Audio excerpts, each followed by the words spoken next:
sikuqalela nobala sobolo Ntwana Ndlebe naye umhlonishwa baba Mavula sixoxa indaba ethinta kakhulukazi ukuthi kutheni wena umthi ungakusebenzeli kutheni izwasho wena uzingakusebenzeli dala uhamba abantu so deskulahla ithemba inqubo bahoqokelena ke xa ngaba ngolwesithathu sithi umxholo nencambu zesintu umhlekazi manje kubulisa ngomke inqubo entathu sibingelele mfowethu sisibingelele nabalaleli bezulu uMzansi ngalesikhathi enkosi ba ukuhlala kulovuyo ba ube inqalenye yenqubo namhlanje sithetha indaba enkulu kakhulu last week abantu ngicela bancedakala kakhulu kwinto esasithetha ngayo kakhulu kakhulukazi lokhuzini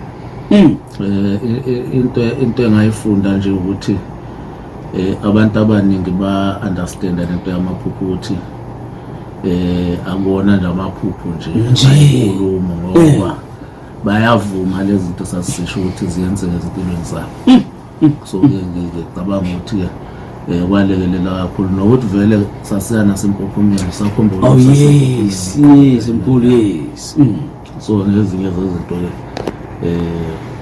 engicabanga kancane abantu abalalela izulu uMzansi bazoya ngokuya beziqonda izinto ukuthi zibaluleke kanjani.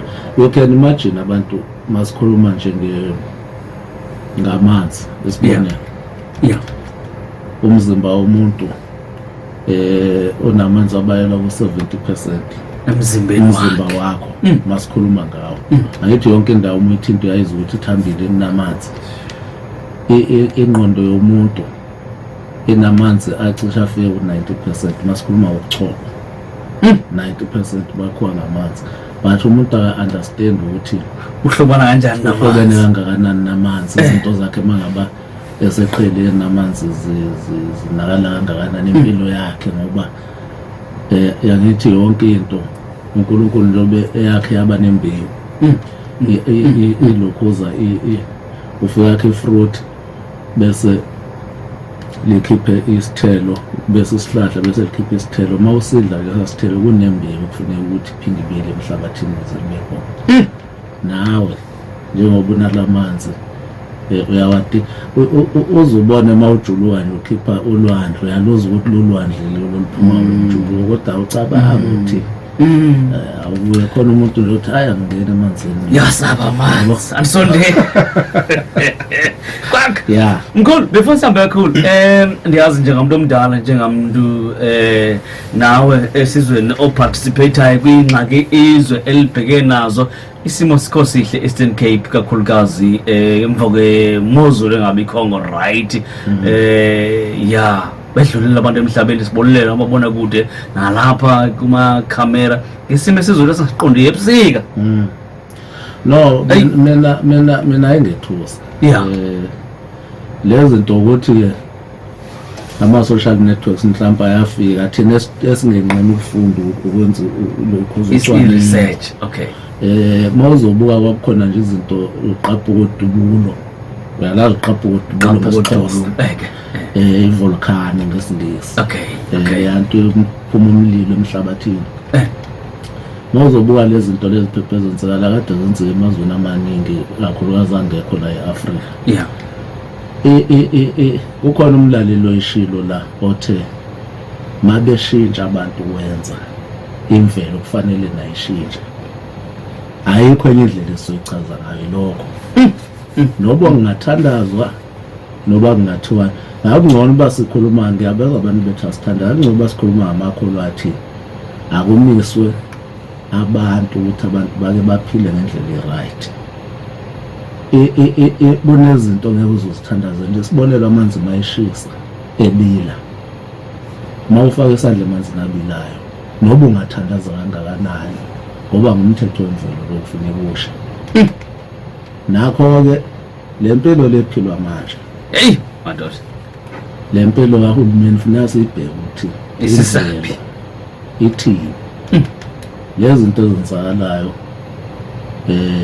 wonke umuntu uyazi baloko bezikhomba le emacaleni kuthiwa hayi zenziwa intuthu eningi wathini bayalazi iqiniso ukuthi le mpilo le eniyiphilayo le ukuthi wangathi mkhulu ozibalo wena hayi mina ngiyiphile impilo eke angiyiphile lempilo ngokunje nje uphoqeka ngoba phela ukhona na phela nani la kulomhlaba lo kodwa lempilo leniphilayo iyaphoqa mawubuka kukhona i-natural science okay kube khona i-social science ilezo zinto ezimbili kufanele uziqonde i-nature kufanele iresponde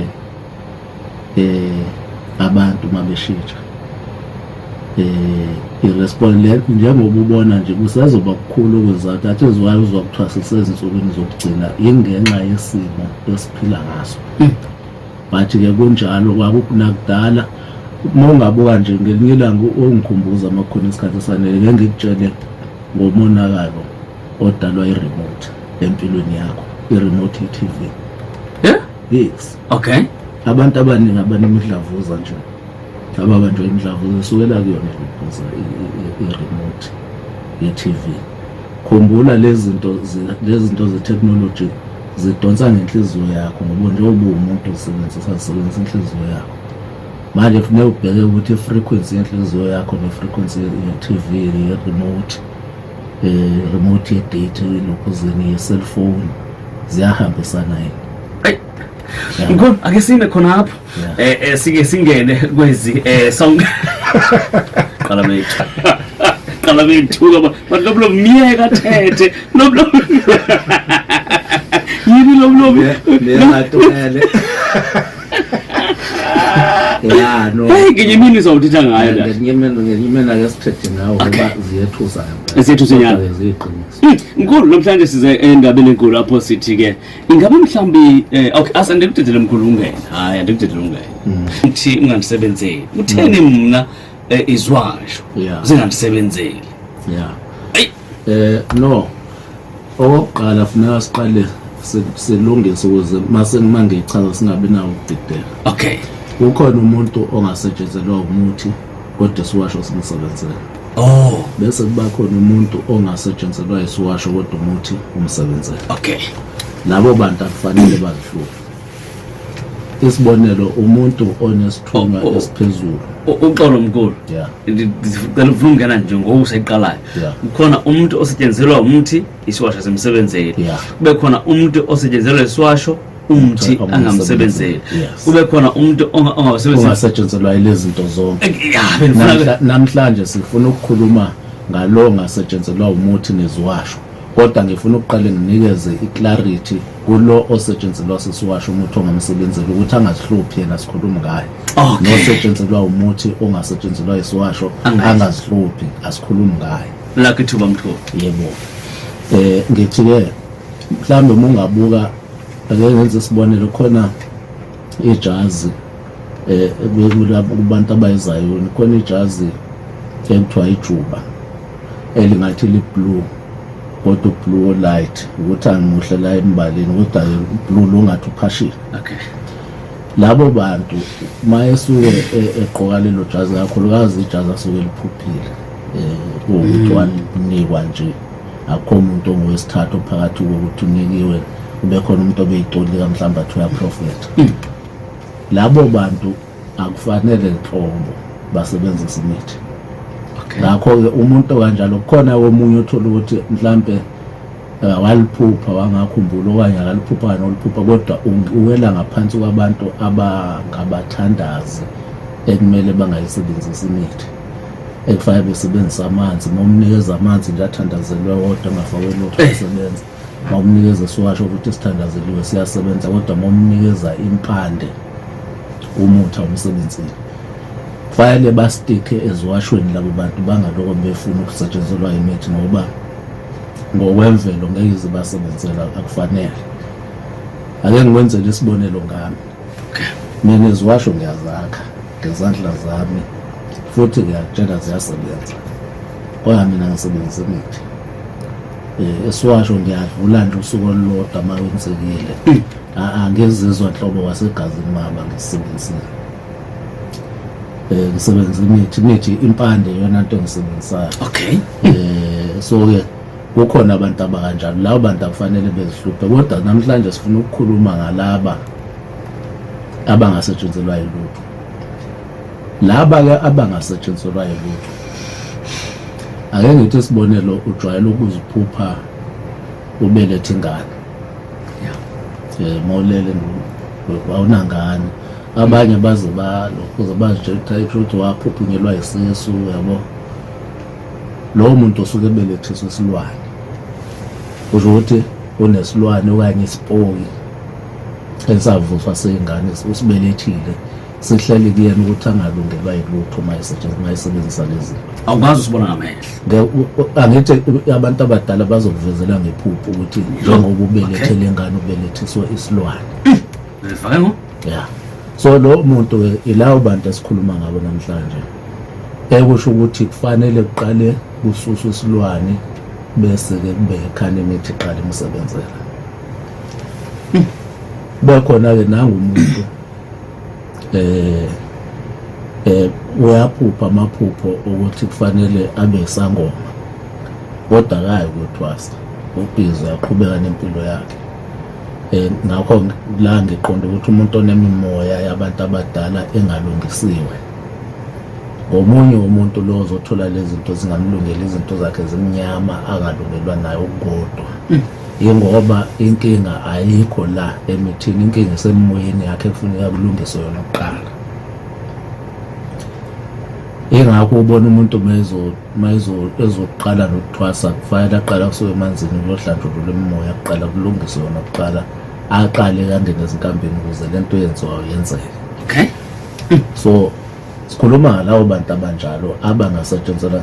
Sifuna ukukhulula la ekuthenini kungabi khona umuntu ozothi hayi mina imithi ngayiya ngoba ngisebenzile ne-uthole kungani.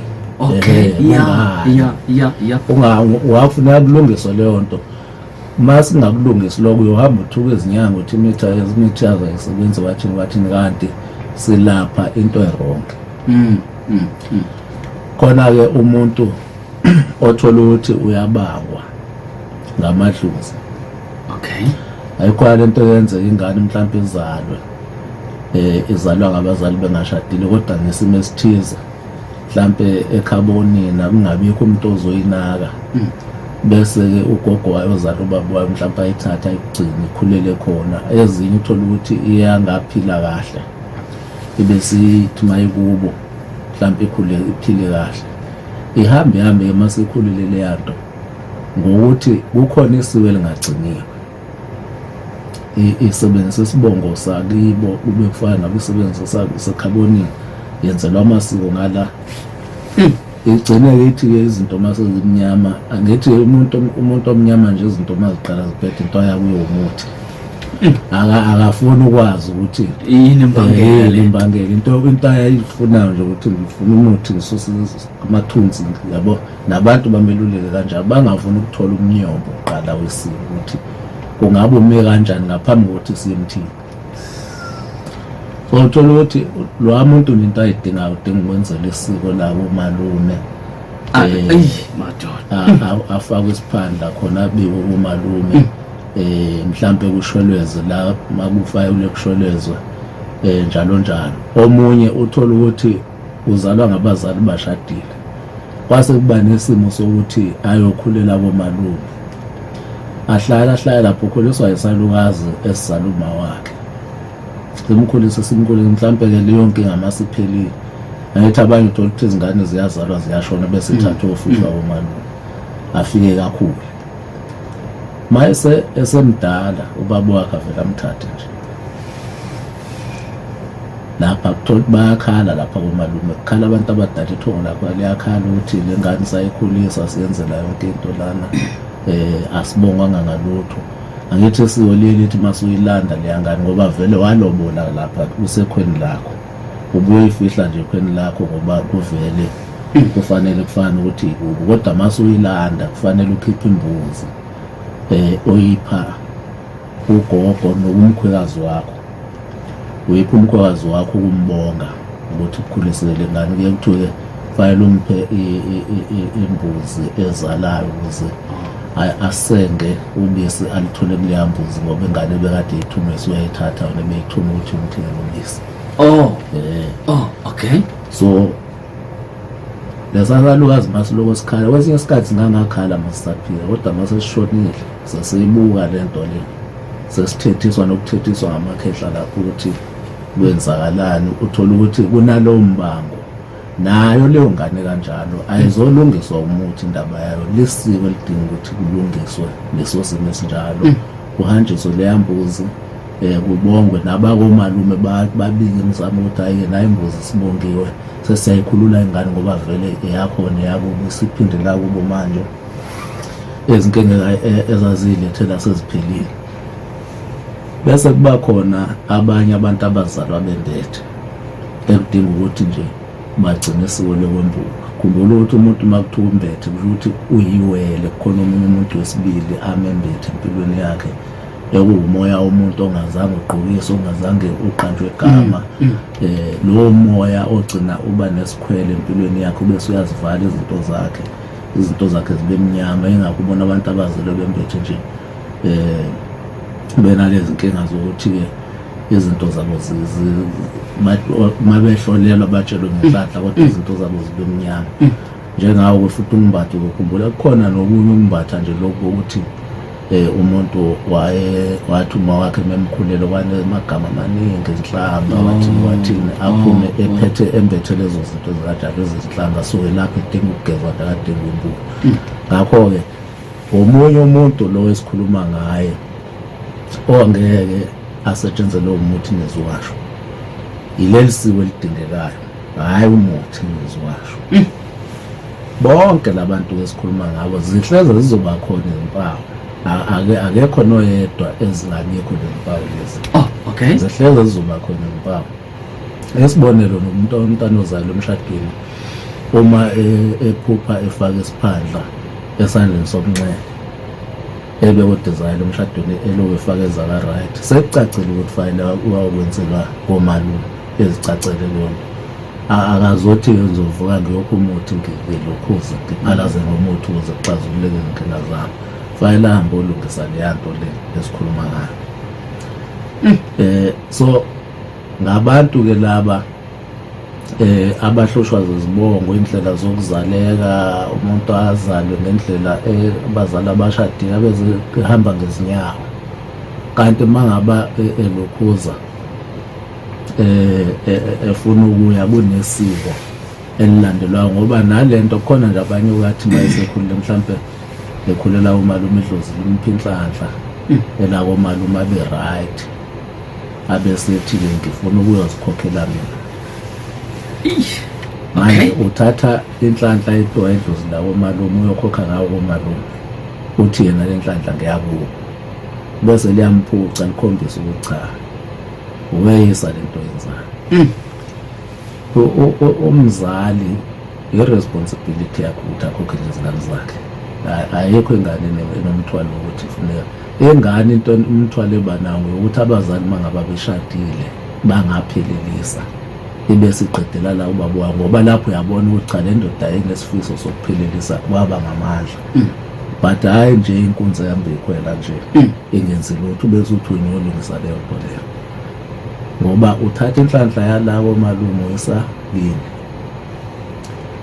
so kukhona abantu laba abanye ababangwa ngamadlozi ngezimo zokuthi akakazi enzele isiko ngalako malume akakazi enzele isiko kubo umuntu nje uphila ngomuso uphila emoyeni lo wazalwa uyakhula khona lutho kuyenzeka nje lowo muntu kusho ukuthi uyabangwa ngamadlozi abanye emthosi uyenzeka uthola ukuthi uzalelwe komalume akhulele komalume abe isibongo sakomalume kodwa sithi masihlehla sithola ukuthi umakhulu wakhe wayena wayengintanga ingxaki lapha manje ugogo emva yayibo ayikho la yengakho kubalulekile ukuthi isihlahla nesihlahla esikhona emndenini sitrace izimpanda zaso ukuthi umntwana uzaliwe kanjani ukuze ingahluphi lento mangaba elokhuza umuntu ekhula ngoba nalezi zinto nje lezi zokuthi uye emsamo nengane uthi uyoyenzela impela emsamo ube uyoyifaka isiphandla edlozini iyadidisa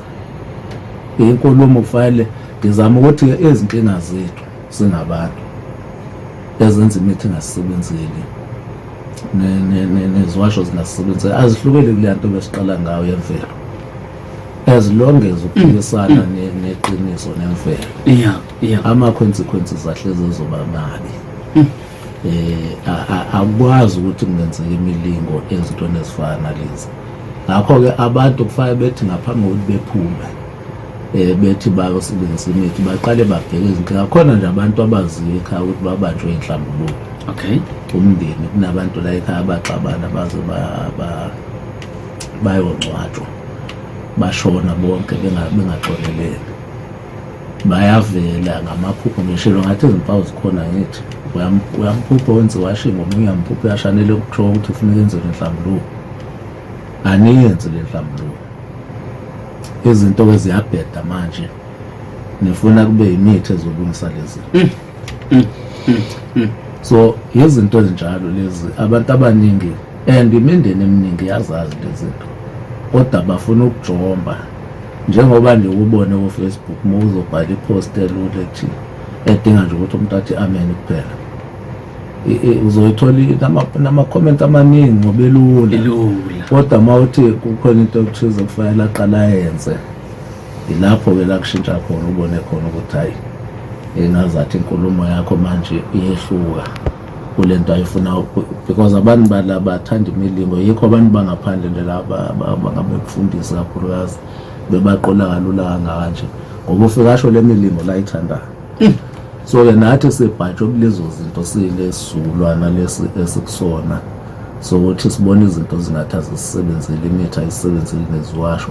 Uliqiniso ukuthi khona izinto ezidinga iziwasho, khona izinto ezidinga imithi, kodwa khona izinto ezidinga isiko nje kuphela ezingadinga imithi nasiwasho. And ngithi kuwena singacashi ngethongo sithi hayi ithonga likhuluma, ithongo liyaziveza lezi zinto izimpawu ziyavela ngamaphupho. Bese kuba ukuthi siyaziba ezinye futhi aziveli ngamaphupho sikhula sezixoxele emndenini ukuthi wenze ukuthi nokuthi. Njengoba ukubona nje isibonelo kunabantu abakholelwa ukuthi hey kunesifo esiwufuzo ukuthi uyakhaya usibanibani washona usibanibani ngesifo esithize washona usibanibani. Uthola ukuthi ayisekho isifo esiwufuzo kuphela mhlawumbe ake ngithi nephathwa amathambo ekhaya yena niphathisa amakhanda ngoba kuphiwa ngezili isikela la ekhaya lithi inyama ethambiswa ngezili. Ezili ifike ithambisa amathambo lawa akho ngoba phe ithambisa yonke into moyidla iyafika kuwena iyathambisa. So seniphathwa ilezi zifo zonke senithi ufuzo. Kukhona abantu kudala nje kwakune umuntu mayeshone elimele kunesitho esithize singasekho okanye ingalo noma umlenze athi maseshonile kwenziwa isiko lokusibuyisela ukuze kuvalwe lo mkhokha. Ingaqhubeki lento kungabi khona omunye umuntu ophinda limali abenalento. Khona umuntu othe beletha washona ingane yashonela esiswini kwenziwa isiko lokubelethisa.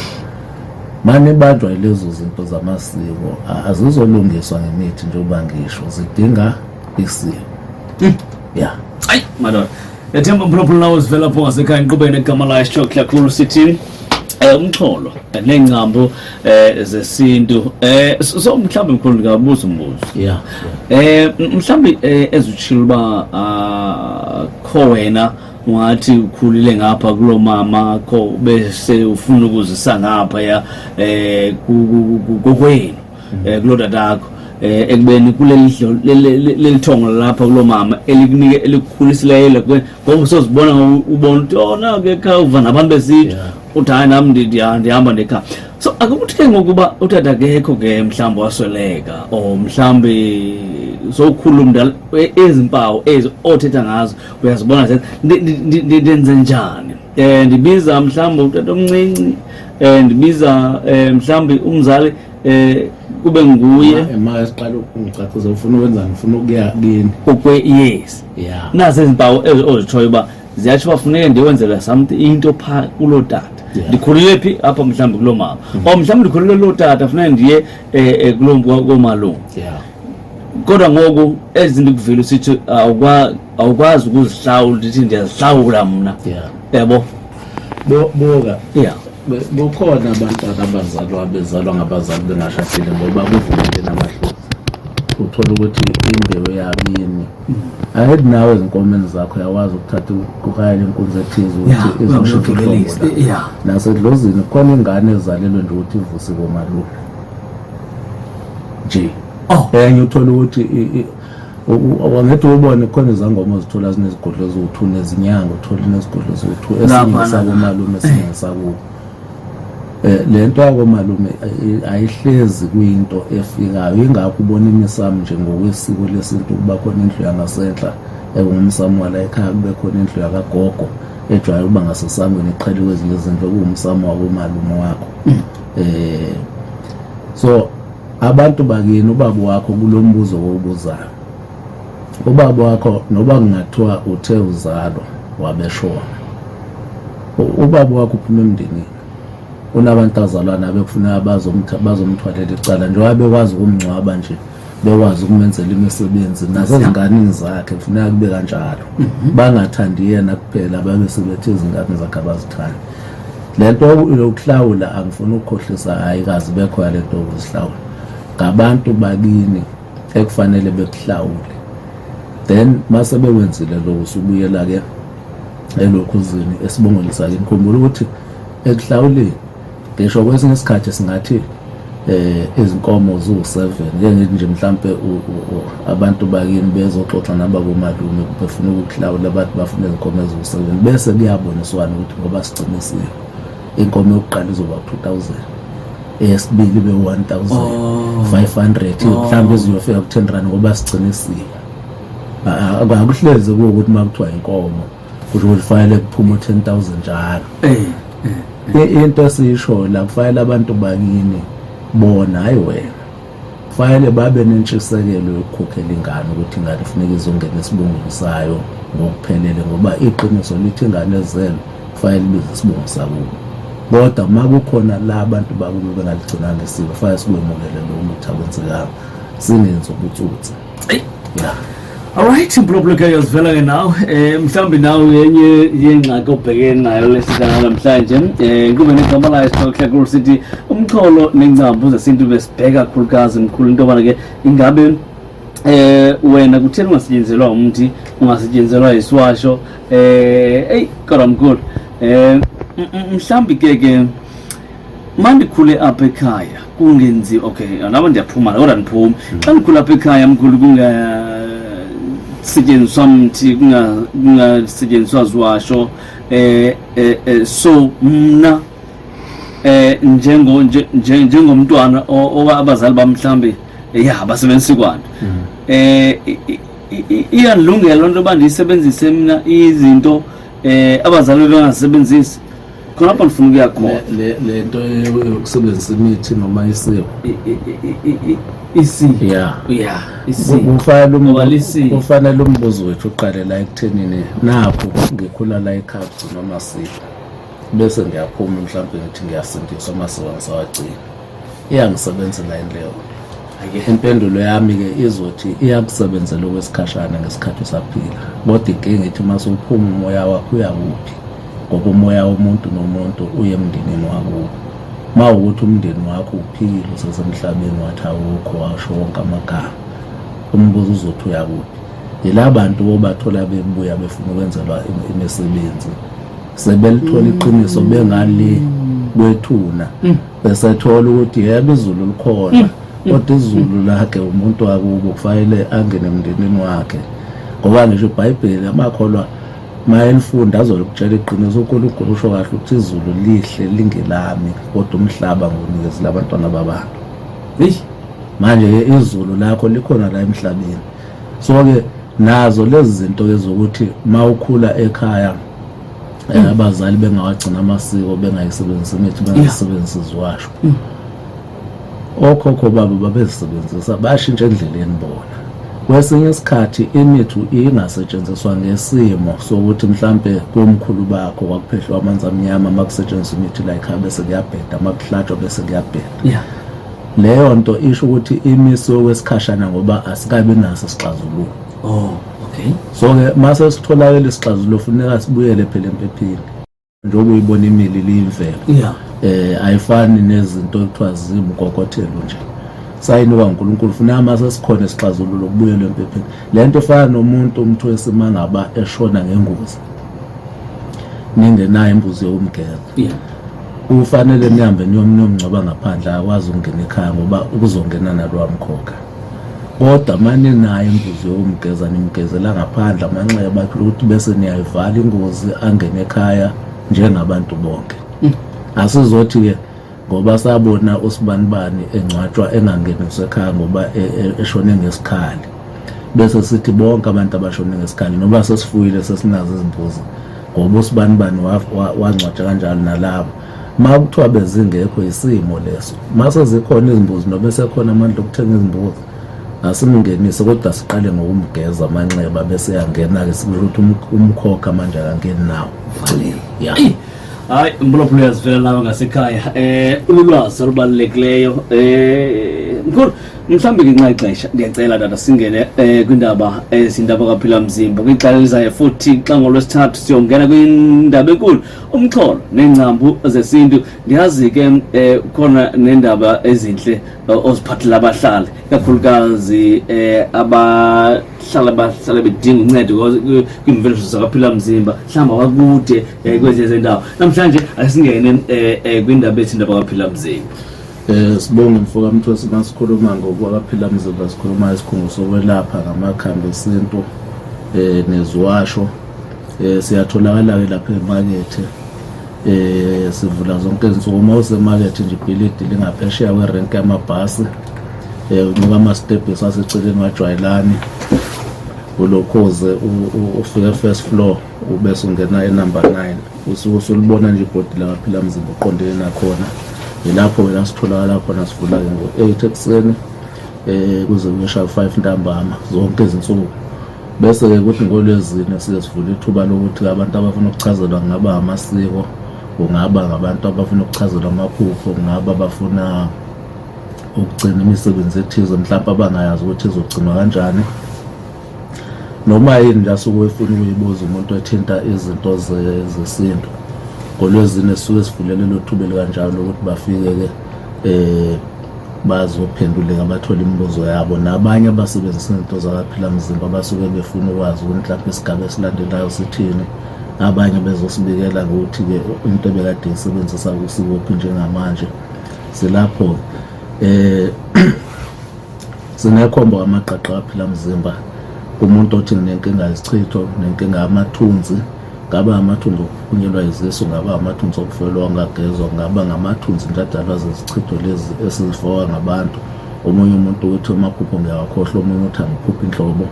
Khombo kamaqaqa-ke iwusizo lakho, yona ekunika impendulo kulezo zinkinga. Qukethe isiwasho siwumaqaqa sokugquma ugeze, uphume kusona ungene esiwashweni sekuthiwa Nhlanhleni, siyagquma siyageza siyaphalaza, nebhodlela lesigqabo olufaka entweni yakho yokugcoba.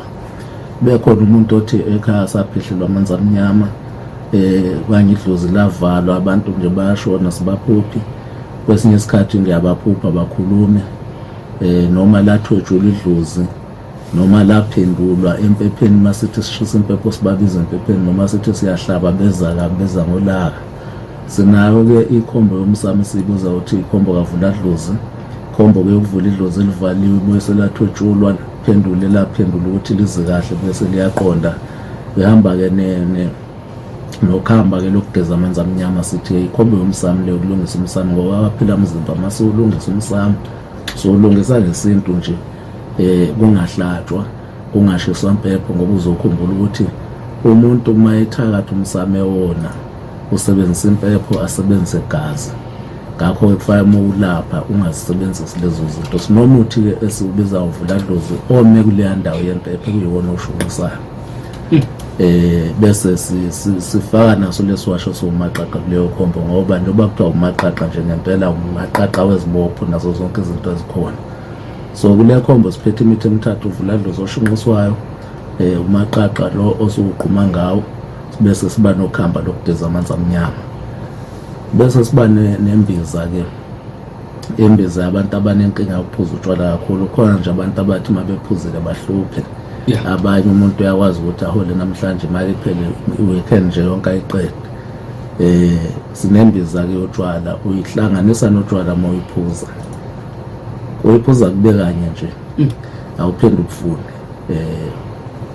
phuza lo mbiza uyihlanganise notshwala lobu ophuzayo ngeke uphinde ufune lobo ophuzayo ya ngoba phela ngeke uthathe isizulu uthathe indiza uyihlanganisa nesizulu kanti uphuza isavana uyabona lobo ophuzayo ngoba sifuna leli phunga lalobutshwala lobu ophuzayo okay mawe ukuthi uphuza utshwala abaningi usengabudidiyela nje la ubise ukuhlanganisa nale mbiza mina isiqinisekiso nginaso ngesokuthi ngeke uphuze kodwa masuyiphuzile sibe nomuthi wekhanda kubantu ke abaphathwa lekhanda elingapheli sibe nomuthi wesibhoko kubantu abahlushwa zisibhoko sibe nembiza yokuchatha abantu abanenkinga uphathwa liqolo kepha amahlengehlenge lawo wonke nemizwa ikwazi ukuphakama kodwa ke lembiza siyenze manje ibe ikhombo ehambisana nembiza ephuzwayo yemizwa ngoba abalaleli basitshela ukuthi iba kuhle ngoba segayidwa ibona ngoba ibona abayisebenzisa basitshela ukuthi iba kuhle lembiza mangaba zihamba zombili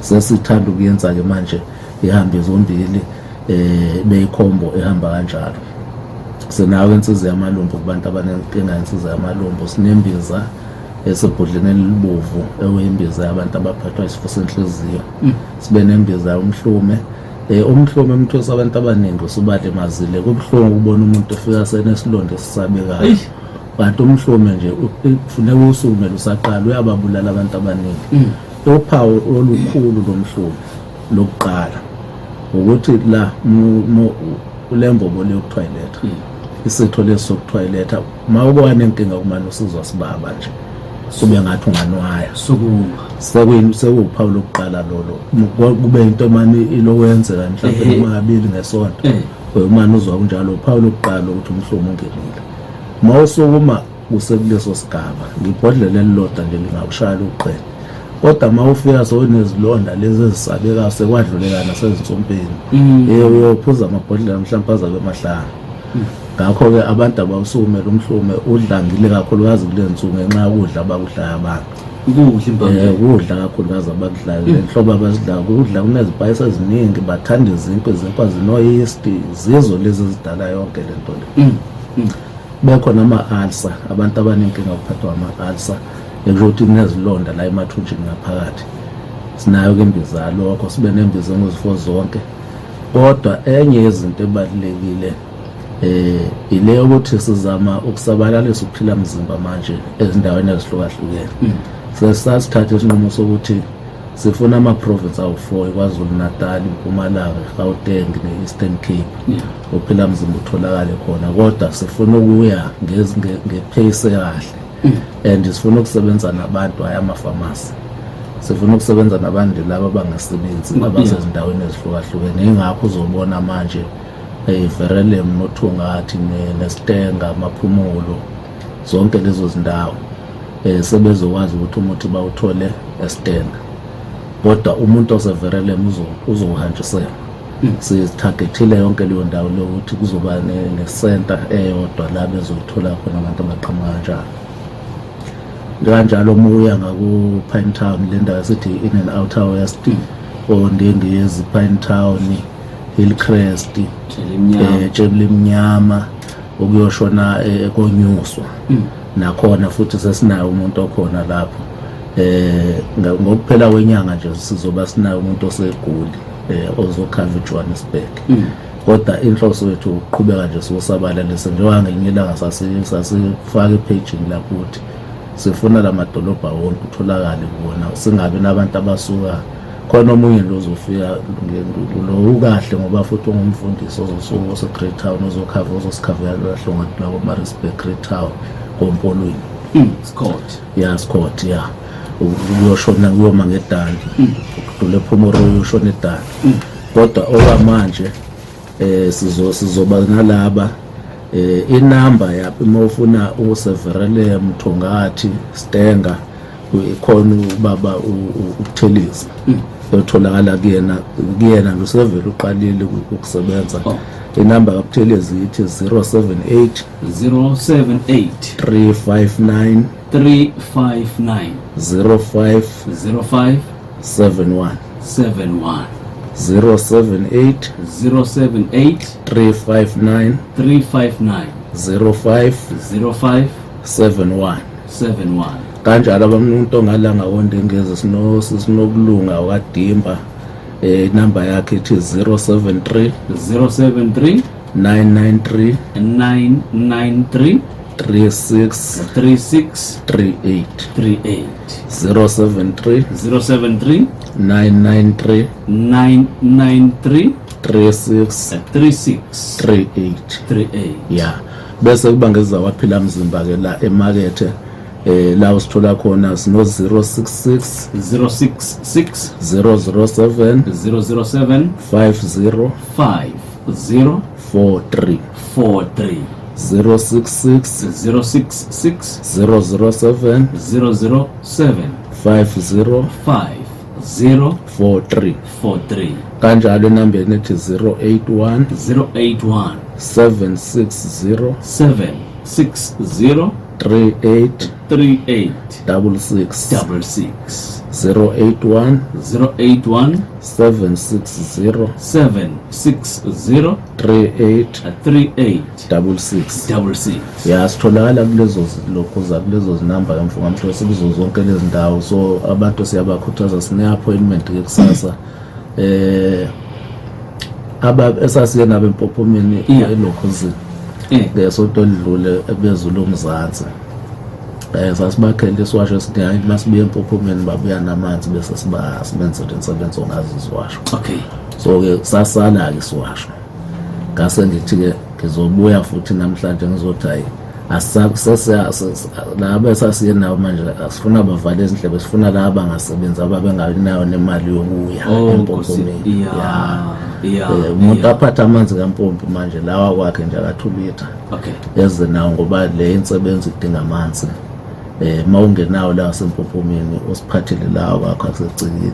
Yona amahle kakhulu ngoba aphethe nalezi inkinga lezi zecike lakho. Okay.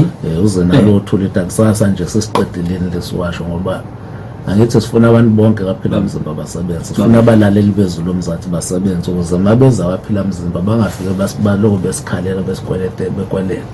Sifuna bonke basebenze ukuba kuya ngami njengabakithi abaqashwe bonke. Ingakho funa sileke sibalekeleleke ozoba nemali nje ukugibela ezowaphila mzimba kusasa ezafika sithole uzosithola mahala. Athi ucela athi sasiwasho sasala makubuya empophomeni wonke umuntu yazi esisebenza nayo yazi ukuthi silinde bona. Good, because the concept goes like on the Divana Economic Inkosi Masiphile Thuba. Sibonele ba. Hey madoda, so ke ngomso proper now vele ke na kanjani Divana khona kaphila mzimba lobilobi nayo uzobe lobiza khona igama lakhe unathi Mankayi uthi ke yena inhliziyo wayenza umdale yafihlakala zikhona ingxaki kodwa umuntu akakuboni ba ucinga ntoni kodwa ngoba uyazazi ba ingxaki kuyiphinda usukuma ke nawe ubikuphikelele khona uyofumana uncedo kwaphila mzimba sidibana khona futhi kanza Inkosi Masiphile Thuba elabigama khaya lethu umthwesi lobilobi yalobiza kwakhiro yalobizela umuntu ngelixesha xa seyivala rhoqo sesitsho sithi enkosi enkosi enkosi.